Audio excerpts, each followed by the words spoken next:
Naganchery Saint George Hebron Yakobaya Suriyani പള്ളിയിൽ തിരുപ്പിറവി ആഘോഷം ക്രിസ്മസ് റാലിയോടും കുടുംബ യൂണിറ്റുകളുടെ സൗഹൃദ കരോൾ മത്സരത്തോടും കൂടി നടന്നു. കരോൾ റാലി പള്ളി വികാരി ഫ്ളാഗ് ഓഫ് ചെയ്തു. Naganchery Saint George Hebron Yakobaya Suriyani പള്ളിയിൽ തിരുപ്പിറവി ദിനാഘോഷത്തോടനുബന്ധിച്ച് നടന്ന കരോൾ റാലി പള്ളി വികാരി ഫ്ളാഗ് ഓഫ് ചെയ്തു. നൂറുകണക്കിന് വാഹനങ്ങളുടെ അകമ്പടിയോടും ടാബ്ലോകളോടും കൂടി നടത്തപ്പെട്ട റാലി വർണ്ണനിർഭരമായ കാഴ്ചയായി മാറി.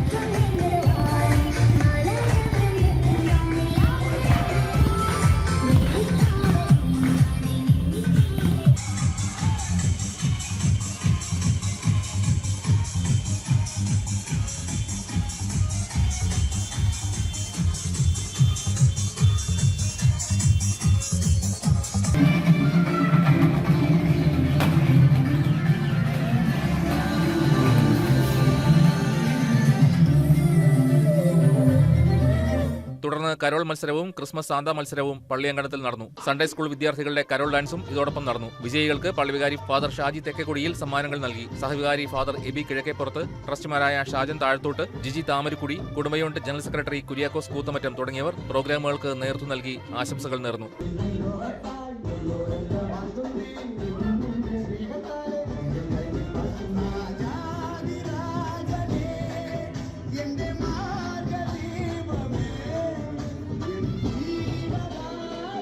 News desk KCV news.